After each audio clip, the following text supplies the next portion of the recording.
Hello and welcome you guys.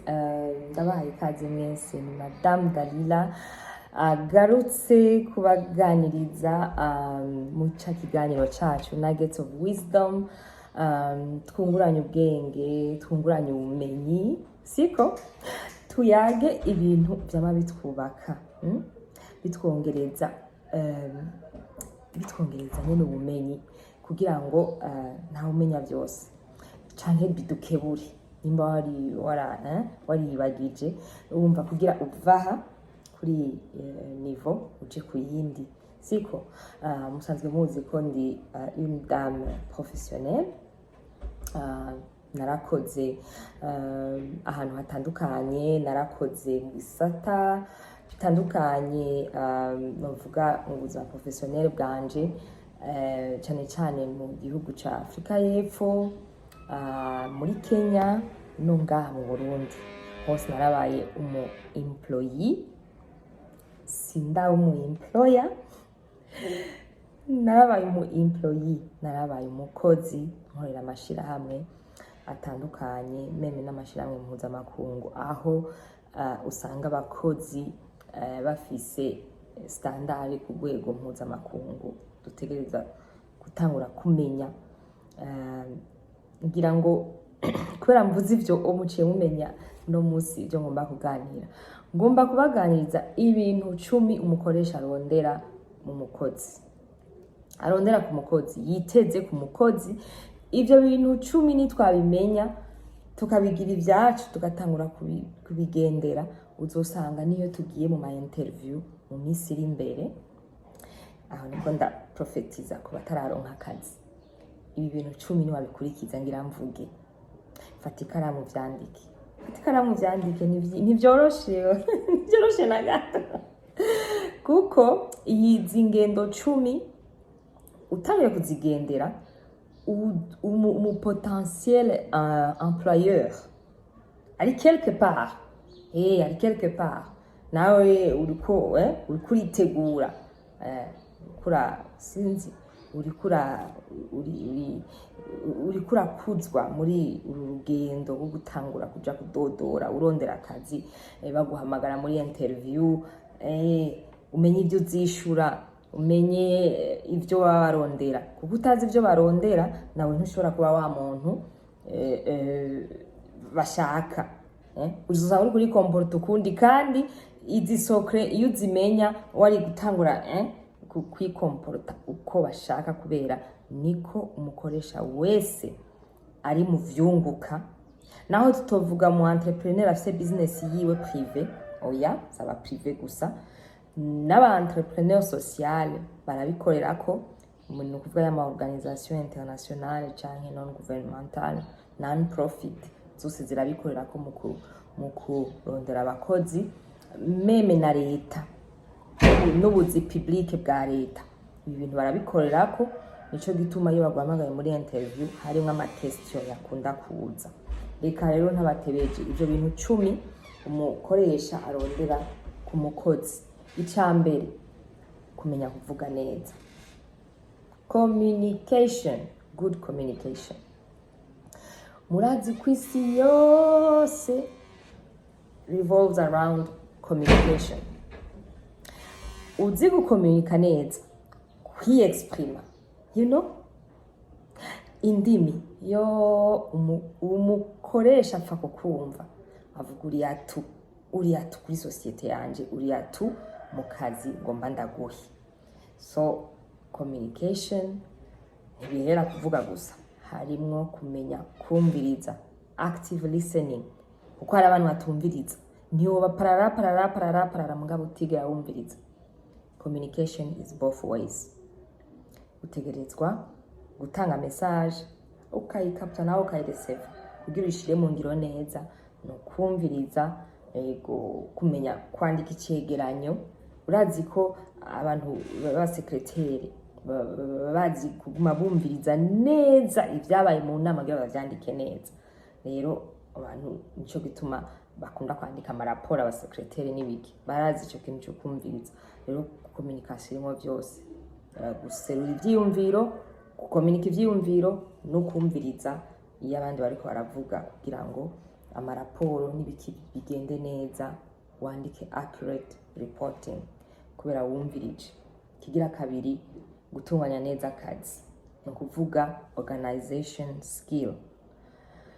Korera ku kirangamisi, ntube umuntu avyuka ntugira schedule, ntugira niwa planify umunsi, niwa planify indwi, niwa planify ibikorwa byo mu kwezi.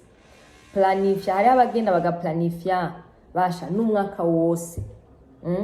Planning, short term, long term planification irakenewe. Niba menya gutungana akazi neza, to organize yourself, nimba ukora ama shifts, nimba ukora muri systeme isaba kwama uri kura voyage, ya communication iragufasha deja ukomunika n'abantu ata imbere yo kuja kuri terrain. Je narakoze akazi ko kuri terrain kansaba ko nabandi ko ndavugana n'abantu bo mu butegetsi b'abarongozi bakomakomeye, kandi nategereza kubabwira ibintu kare kuko urabizi kutazo ntuinjira hano utateguye. Yaramateriye umva naba mu materiye mu gihugu cyose, nategereza kubitegura kare. Nari mfise highly organized schedule and skill. Ego nkaca nkomunika kare, ibintu byose bikaba mu mwanya, timely manner. Okay? Kigira gatatu, kumenya gukorana n'abandi, travail en équipe. Basha niwagenda werekana ko naho boguha abantu babiri gusa mukorana bidakunda kubera wowe umenga sinzi uri umuntu nyene umuntu wigunga udakunda gukorana n'abandi, ubwo nyene uba widisqualify kuko barakunda kubazisha ikibazo. Urashobora gukorera muri equipe. Can you work in a team? Teamwork. Bavuga ngo teamwork makes the dream work. Ama organisation menshi yashaka abantu bashobora gukorana equipe, hakaba hierarchy, hakagenza kugishikako, hakaba hierarchy muri iyo equipe, who is the manager, n'abamukurikira subordinates, and who's the supervisor. Urumva ibintu bikorewa na equipe bikorwa neza kandi barahanana ivyiyumviro ugasanga icumwe umva muruzuzanya. Rero travail en équipe ni atu umukoresha arondera muri wewe umukozi. Kigira kane, ego neraboye gatoyi ico cyo gukorana equipe, barakunda no gucubaza yuko nyimba hari amatati yashobora kubyuka hagati yanyu nka equipe, wewe uzoyakemura gute? How do you resolve conflict in a team? Urumva kuvuga rero ico uzotegereza kumwishura neza umukoresha ati jewe ndabigenza uku nashwanye nabo turi muri equipe. Urumva uko niko nigenza, mugaba amenye yuko ushobora gukorana, kuko nibaza kumuha feedback ko ugoye gukorana aho ntibikunda ko uzoshobora no gukora mu bantu. Umva wowe uri wa muntu utegereza kuja inyuma ya computer yawe wikorera ivyo wawe, cyangwa uje muri entrepreneur yagira nukorana equipe. Mugabo ugikorera abandi haraho bisaba nyene ko utegereza kubuzi gukorera en equipe mu mugwi w'abantu bashobora kuba bake canke benshi, ubitegure gukorera en equipe. Kigira kane, punctuality, gukorera ku mwanya, gushika ku mwanya, guheza ibintu ku mwanya, gutanga raporo ku mwanya. Basha no slacking here. Be punctual. Korera ku mwanya kubera time is money. Productivity isaba yuko ibintu bishika ku mwanya. Abantu bari muri delivery, urazi yuko je narakoze muri restaurant kugira menye punctuality canke mu bisanzwe ijana multitasking. Nakora ahantu muri restaurant yakunda kuzamwo abantu bera, siko nawe urazi ko ikintu hariho utubells inkengeri ku meza, yaraharura 30 minutes yagusavye order y'ibifungurwa, utarabishikana yacahamagara manager, wowe ugacubiriha.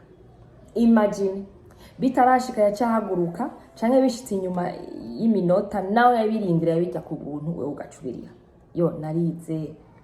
Narize gukorera ku mwanya.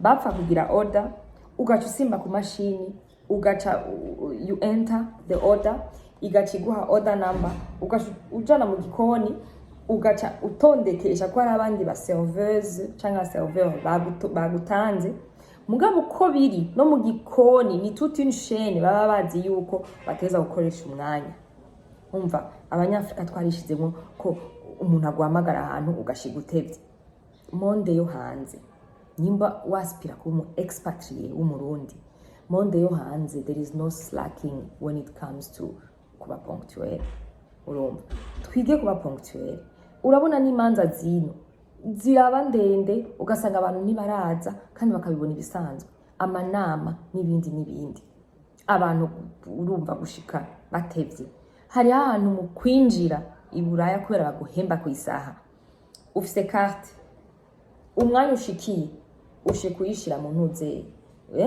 you log in bacha baharura amasaha wakoze nyimba hari iminota 10 yavuye nibayiguhembera utangura kuronka ama warning verbal warning wowe wamucererwa verbal warning ni zibiri igira gatatu out you are out so urumva yuko bitoroshe punctuality ni atumuriwe utegeza kudevelopa kugira ngo upleasing umukoresha ego ico hariho rero maturité émotionnelle ntugende kumuzanira uburofa uguma ukomplaininga uguma umuzanira ingorane zawe privé oya mugabo muri yo maturité émotionnelle ari kwitaho abandi abonye ko uri selfish ata muntu n'umushobora kwitaho hari aho banagushira situation igutesta nyene iyo maturité émotionnelle kugira arabe yuko wa mukozi wanje arashobora kwitaho abandi ari selfless aritangira abandi rero umukoresha nakeneye ibintu byo kuguma uzana ama excuses umuririra ugira gute you are a pity party no kigira gatandatu esprit créatif urabona hajya muri kuna brainstorminga muri boardroom hajya mu sale y'amanama akaza yumvuzanye ide iri innovatrice iri creative ngiye mu gukora ibintu avuga ati you are an asset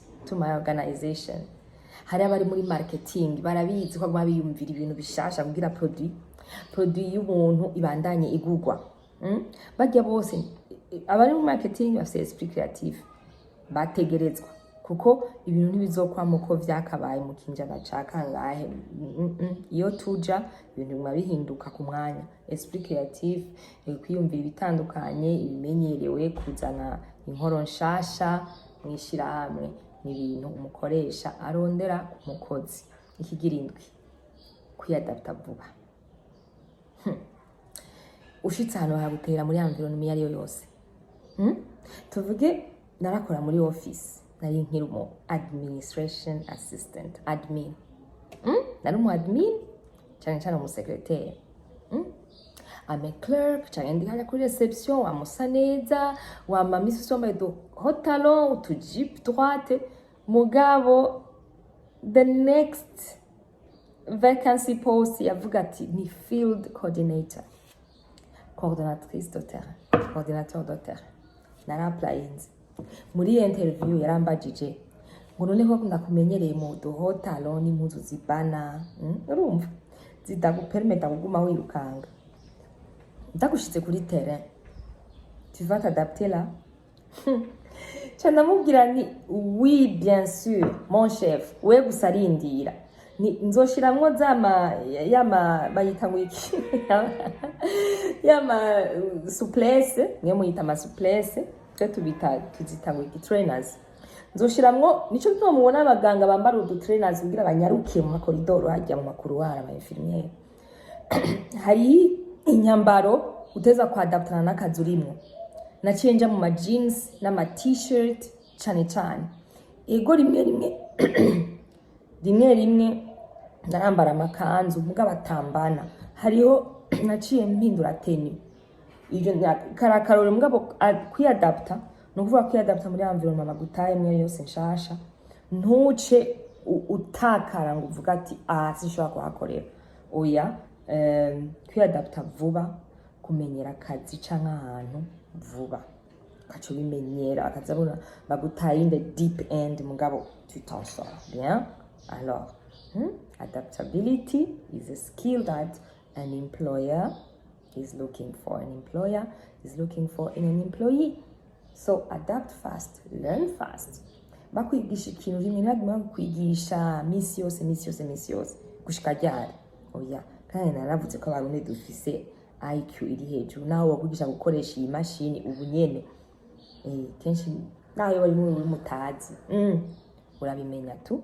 So urabona ko hariho n'abakozi bariko baraja muri bihugu vya Oman gukorayo bavuga icarabu, ariko ashitseyo within weeks aba yamaze kuvuga ico carabu, yaca yadapta kungene bambara. Wewe baca bitandiya ego belief yiwe si umuyisilamu mugabo nukugira yadapte muri environment. Bavuga ngo nta yiruka itabunda kandi you camouflage. Sinzi ko mumaze kubona Cameleo nizi kiyadapta neza muri environment. Simvuze ngo ube nka Cameleo uhishe who you are, no. Mugabo uyadapte vuba, uyadapte bagutere harya babone urasuditanso bagutereye hari babona cavuga ati uyu muntu is afise nze atuzi dasanzwe. Multitasking uko nayo nyene iratuma uyadapta kuko uri good in this, good in that. Umva uri umuntu baba bavuga ngo bamama niko tumeze. Sinibaza ko hari umumama atazi ku multitasking. We multitask to our very best. Umugore ntiyumvira ikintu kimwe ngaho mu mutwe mu bwonko bwacu ubu uko wiyumvira iki ngaho uri kuriyumvira ku kindi kandi niba kujana nayo naho nyene ari twende twagiye sawa. Ici munani kumenya gukoresha imashini nyabwonko n'izindi zose ni ibintu umukoresha arondera kumenya kuzi. Baranabikubaza ari amakestionnaire amwamwe nakubaza ivyo uzi gukoresha Microsoft Excel, PowerPoint, presentation. Naho utarubizi tangura uvyige kuko gukoresha rya imprimante, scanner, photocopieuse, yego gukoresha imashini zitandukanye hari ivyo wigishwa mugabo nivyo gukoresha erekana ubumenyi bwawe mu kugira mu kubivuga muri interview ati je ndazi gukoresha ibi nibi nimba ari byo mukoresha mu biri wanyu, ndazi gukoresha computer, ndazi gutapala machine. Iyi niyo speed word per minute speed nshobora gutapako ala machine. Yego cyane iyo utegereza ku enteringa data abantu bakora muri statistique ubikora unyarutsa, umuntu avuga nawe unyarutsa no kuri nuzeye kuri code kuri sentare umuntu amaze kuzibona zo hanze hari uba yicaye ariko aratapa byose. Urumva ateza kumenya gukoresha imashini vuba.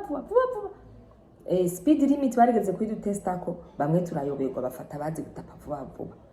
Ijya QWERTY ijya machine ijya keyboard QWERTY cyangwa azert nimba mu gifaransa bazi umenga intoki naho yotapa tabona. Abo bantu hariho amadomene babashakamwo cyane. Iyo ni yatu utegeza kubwira umukoresha ati ndazi gutapa vuba la machine. Iyi niyo majambo ku munota ushobora gutapa. Umva bivanye n'akazi ari data capturing wewe uzi ubwa mbere bagukoresheje n'ikibazo uzi ubwa mbere. Hariho icicenda respect de la diversité et inclusion. Mu mashirahamwe menshi mpuzamakungu duteza kugendera iyo ethique kugira ngo ntihabeho discrimination kuko ari abantu usanga bagiye gukora ahantu batanguye kwafisha discrimination. Ugaca usanga kubera imyemerere yawe imyumvire utanguye kwerekana yuko uyu muntu yambaye ibintu bitabaho kuri jewe, ugatangura kumukritika aho tuvuga canke mu maso yiwe mubwira oya respect diversity kugira ngo niyo ya adaptability uza kuba ahantu hose tuza kuba mu bantu bose.